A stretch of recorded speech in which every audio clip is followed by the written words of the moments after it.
안녕하세요. 저는 올해 28인 여자입니다. 얼마 전 실제로 겪은 제 이야기를 사연으로 올려볼까 합니다.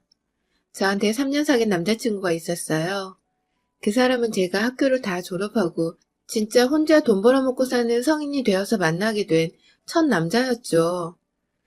대학원에 지나가고서 거의 졸업 논문이 막바지에 다다랐을 때 친구들끼리 마지막 한잔하며 으쌰으쌰 하자고 술집에 갔다가 친구의 친구로 나타난 그를 처음 보게 되었어요. 키가 180은 훌쩍 넘어 보였던 그 사람은 남색 와이셔츠에 흰 면티 그리고 잘 빠진 청바지에 백팩을 메고 나타났어요. 모두의 이목을 집중시킬 만한 외모와 기럭지 그리고 스타일까지. 그 자리에 있던 제 친구들은 모두 그 남자 얼굴 쳐다본다고 올이 빠져 있었고 그 와중에 저 혼자 정신 차려보겠다고 맥주 한 잔을 더 주문했네요. 즐겨봤던 드라마가 상속자였는데 거기에 나오는 주인공인 이민호와 흡사 비슷한 것도 같았고 그 남자의 비주얼은 콩깍지라면 콩깍지라도 할 수 있겠지만 저 하나가 아니라 주변 친구들까지 난리가 났었으니 객관적으로 보아도 멋진 남자였던 것 같아요. 저 사람은 꿈이 연예인인가? 혹은 연예인을 준비하는 연습생인가 싶어서 완전히 저 같은 평범한 사람과는 어울리기도 힘들 법한 사람이라 여겼어요.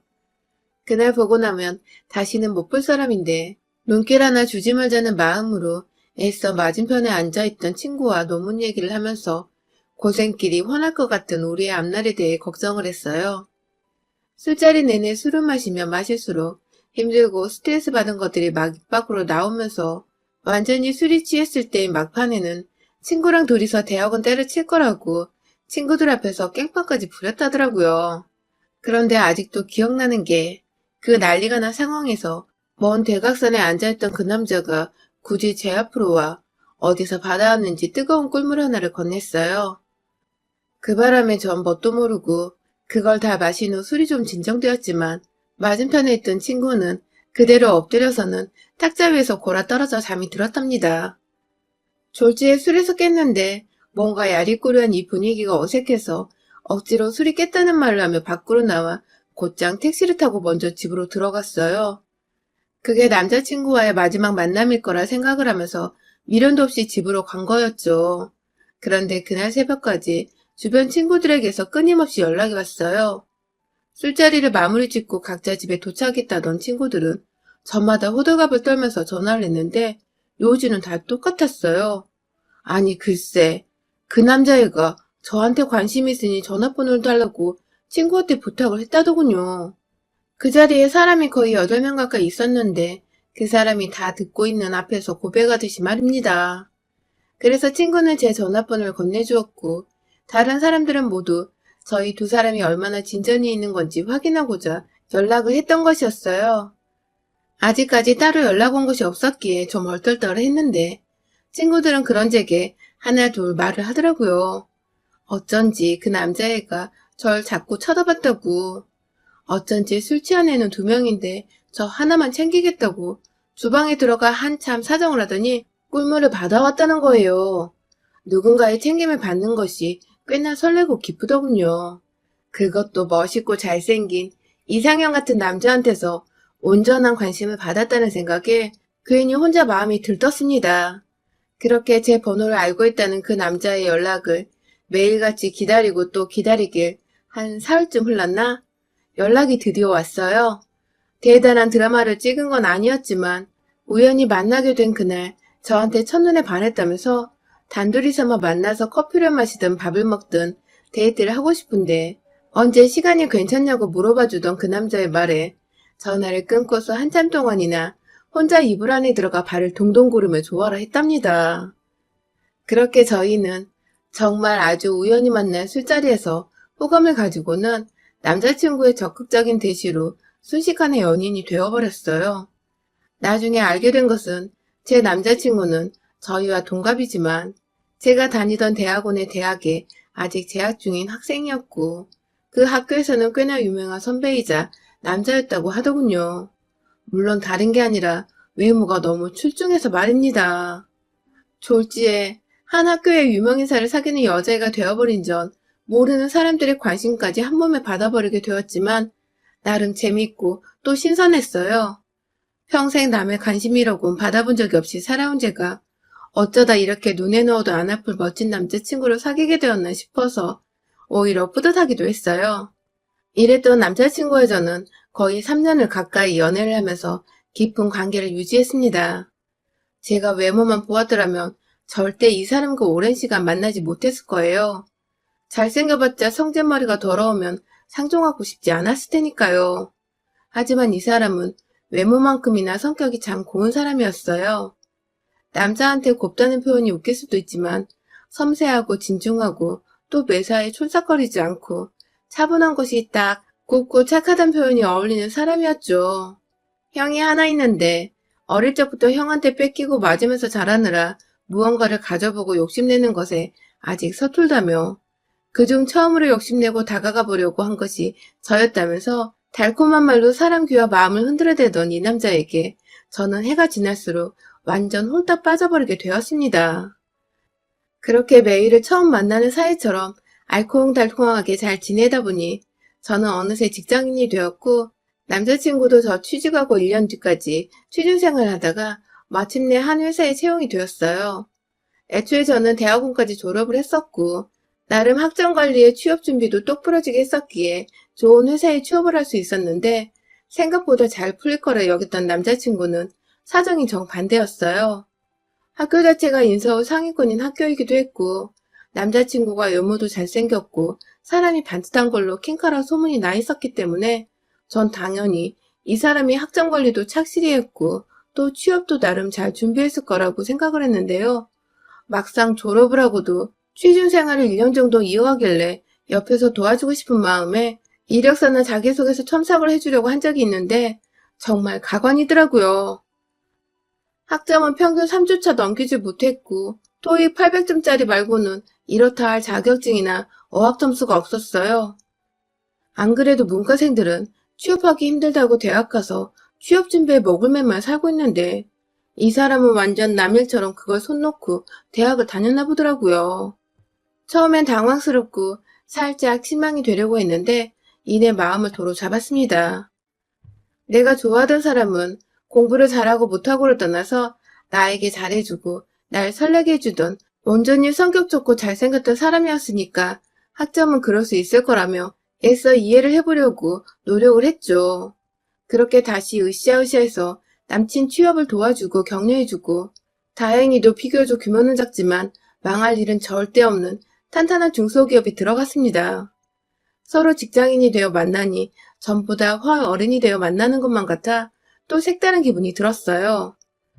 제가 직장을 먼저 다닐 적에는 월급을 받는다는 이유로 제가 데이트 비용을 주로 내는 편이었는데 남자친구가 취업을 한 이후로는 자기가 돈을 내고 싶다며 먼저 데이트 비용을 지불하고 이런 식으로 저희는 서로에게 부담이 되지 않는 선에서 최대한 배려를 하고 맞춰주면서 큰 싸움이나 마찰 한 번 없이 잘 연애를 해갔습니다. 그러다가 남자친구가 문득 결혼 얘기를 꺼냈습니다. 함께 결혼해서 데이트를 하는 기분으로 매일을 살면서 미래를 갖고 나가보는 게 어떠냐고 물어보더라고요. 결혼에 대해선 아직 20대이고 해서 전혀 생각을 하지 못하고 있었는데 먼저 얘기를 꺼내주니 저도 내심 하고 싶다는 생각이 들더라고요. 그렇게 저희는 자연스레 서로의 동의하에 먼저 결혼을 결심하게 되었고 그때부터 차근차근 양가 부모님께 인사를 드리는 시간을 가지게 되었습니다. 사실 남자친구는 저희 부모님을 만나본 적이 몇 번 있었어요. 데이트를 하며 늘 저를 집까지 바래다 주던 사람이어서 오고 가는 길에 부모님이 미안하고 고맙다며 집안으로 부르신 적이 있었죠. 대단히 친한 건 아니었지만 집안에서 같이 차도 마시고 가끔 주말이면 밥도 먹고 가곤 했던 사람이었던지라 저희 친정 부모님께 결혼 허락을 받아내는 것은 딱히 어려움이 없었습니다. 하지만 남자친구 쪽은 좀 달랐어요. 연애를 하는 동안 제가 남자친구 집 근처로 갈 일이 없었을 뿐만 아니라 도통 남자친구가 부모님과 전화통화조차 잘 하지 않으니 제가 옆에서 그들의 대화를 듣거나 접해볼 기회가 전혀 없었거든요.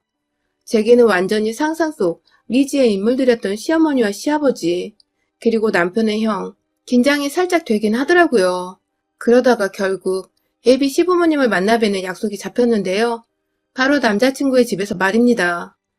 최대한 단정하게, 하지만 일어서고 앉는 동안 불편함이 없도록 연한 살구색 파스텔 톤의 참한 바지 정장을 입고서는 찾아갔어요.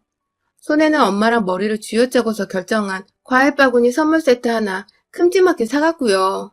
그렇게 떨리는 마음으로 남자친구의 뒤에 서 있다가 문이 열리자 활짝 웃으면서 집 안으로 들어가려는데 웬 개 한 마리가 wal발 짖으면서 현관으로 뛰쳐나와버렸습니다. 이빨을 드러내며 짖어대던 치아와는 바로 남자친구네 반려견이었는데요. 아니, 개가 있다면 이따 말을 해줄 것이지. 남자친구는 그가 3년 동안 단 한 번도 개소리를 한 적이 없어가지고 저는 전혀 예상치도 못하게 개와 영접을 하게 된 것이었어요. 얌전하고 귀여운 개면 모르겠는데 막 자꾸 으르렁거리고 물기 직전으로 달려들려 하니 저는 그만 겁에 질려서는 남자친구 뒤에 꼭 숨어버리고 말았죠. 그런데 그게 저희 시어머니 눈에 미운털이 박히게 했었나 봅니다. 시어머니는 첫 만남부터 며느리가 될 애가 인사는커녕 개 피한다고 아들 뒤에 숨어서 나오질 않으니 적잖게 기분이 상하셨나 보더라고요. 개를 무서워하냐고 그 한마디만 물어봐 주셨더라면 제가 어떻게든 양해를 구하며 죄송하다 말씀을 드렸을 텐데 시어머니는 그 첫 만남 첫 순간부터 내 애완견을 싫어하는 며느리라며 딱 단정을 지으시고는 그날 인사드리는 자리 내내 치아와를 두 팔에 안으시곤 그 개가 절 으르렁하며 노려보고 있는데도 단 한 번 괜찮냐 묻지도 달래주지도 않으셨어요. 저는 내내 혹여나 시어머니가 저 개를 놓쳐서 이 개가 나한테 달려들면 어쩌나 싶어 불안해했고 저 같은 비반려인은 생각조차 해주지 않는 시어머니 태도가 오히려 제게도 영 껄끄럽게 좋게 보이지만 않았습니다. 저 혼자 괜찮다고 상관없다고 하기엔 제가 분명 개를 좀 무서워하는 편이었기에 그냥 넘길 수 없는 문제였고 그렇다고 반려인인 어머님이 조금은 이해를 해주시고 강아지를 어디 안에 잠시 놔두든 강아지 집안에 잠시 놔두든 할 수 있었을 텐데 어머님은 저 보란 듯이 일부러 그러시는 것 같았어요. 그러다 결국 사건이 터졌어요.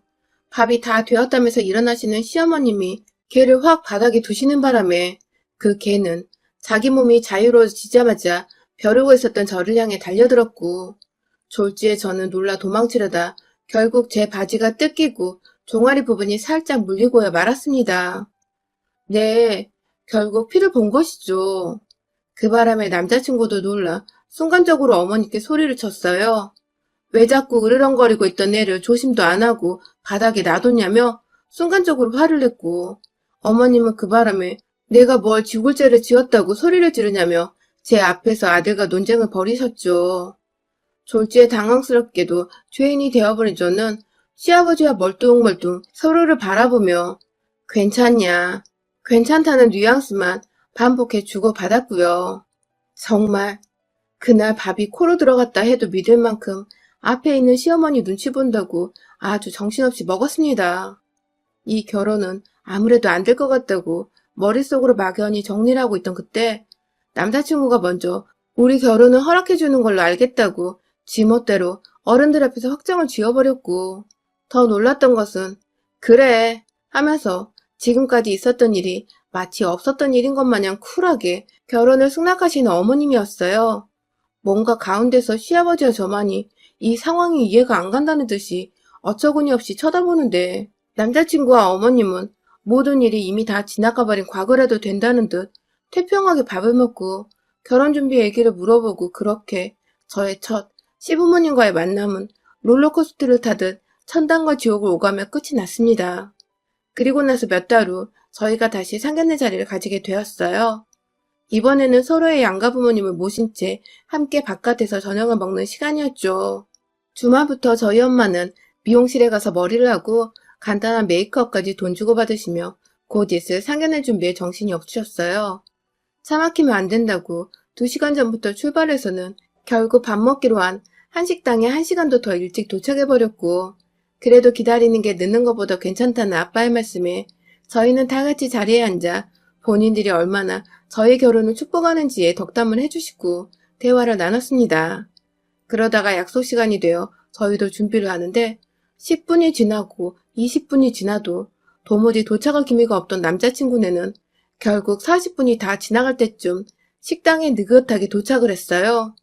옆에서 미안해 죽으려는 남자친구와는 달리 차가 좀 막혔다고 한마디 던지시는 시어머니 모습에서 저희 가족 모두 표정이 얼어붙었죠.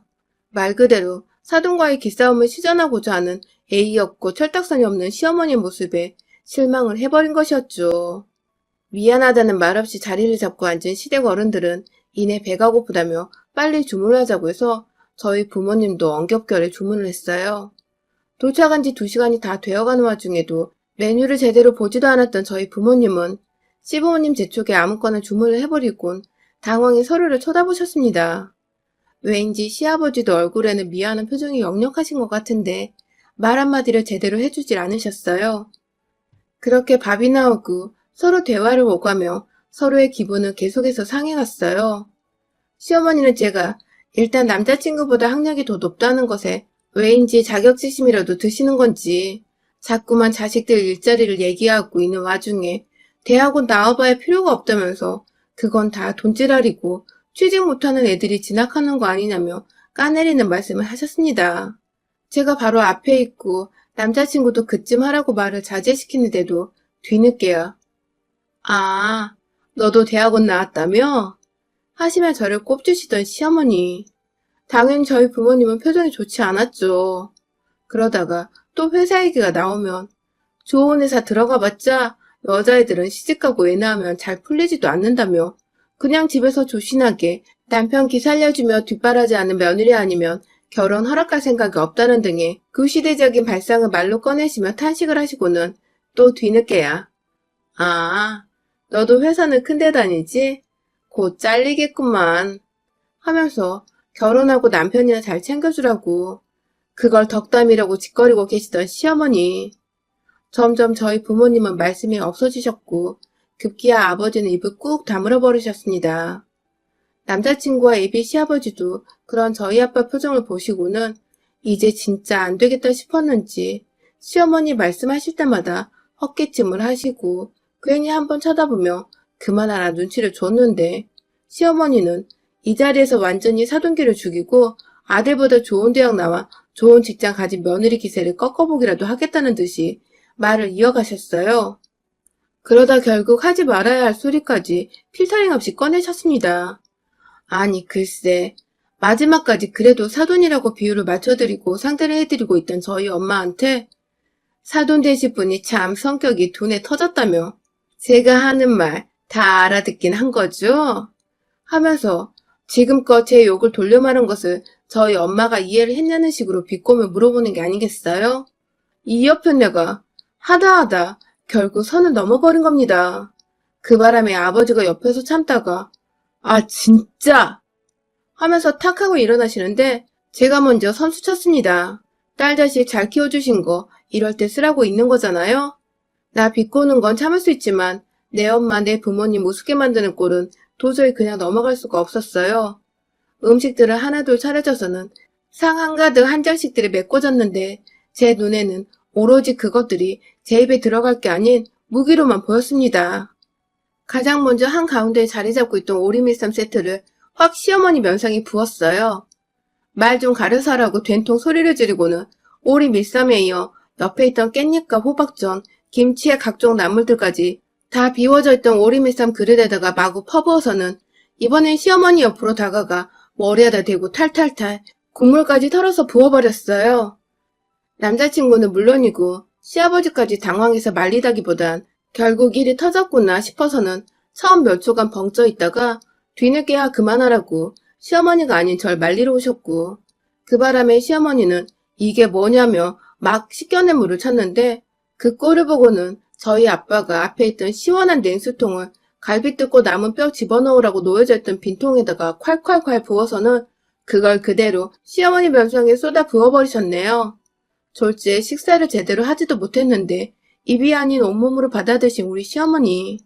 당황해서는 눈만 껌뻑껌뻑 하면서 앞만 쳐다보더라고요. 저희 엄마를 말입니다. 그런 모습에 저희 엄마는 제 속이 통쾌하도록 헛웃음을 지으시며 제가 딸 하나는 참 잘 키웠죠? 하며 비꼬시고는 저까지 데리고서는 그 자리를 벗어났습니다. 나가는 길에 저도 시어머니 얼굴 한 번 더 보면서 당신 같은 시어머니는 집 한 채를 줘도 싫다며 가운데 손가락을 짠 하고 날려줬어요. 그날 남자친구는 잘못했다고 빌다가도 자기 엄마가 내내 우신다고 너무한 거 아니냐고 또 한 소리를 하다가 또 정신 못 차리고 다 자기가 잘못했다고 비는데 아무리 좋고 되게 잘해줬던 남자친구였어도 시어머니가 그 모양이니 정말 정이 하나도 안 가더라고요. 역시 결혼은 현실이란 말이 딱 맞아떨어지는 대목이었습니다. 완전히 이별을 통보한 후에도 한동안 매달리겠다고 저희 집을 찾아왔지만 얼마 전 저희 아빠랑 독대를 하고서는 그 후론 더 이상 오질 않더군요. 대충 들어보니 당신네 부모 같은 시부모를 두게 하느니 평생 독신으로 살게 하겠다고 아빠가 단호히 말을 하셔서 남자친구도 잔뜩 겁먹고 충격받은 채 돌아갔다고 하네요. 지난 시간 동안 사랑했던 시간이 너무 아쉽고 미련이 남지만 내 부모 욕보이면서까지 기죽이려 한 시댁을 두느니 차라리 내 몸뚱이를 스스로 아끼면서 부모님이 더 좋은 말씀과 좋은 사람만 듣고 보며 사시도록 하는 게 100배, 1000배 낫다는 생각을 했어요. 그리고 지금까지 제 선택에 있어서 후회한 적이 단 한 번도 없는 걸로 보아선 정말 잘한 짓이었던 것 같습니다. 결혼 앞둔 예비 며느리분들 혹여나 저 같은 시댁을 만나려거든 지금이라도 늦지 않았으니 얼른 도망치세요. 여러분의 생각은 댓글로 남겨주세요. 오늘도 시청해주셔서 정말 감사합니다.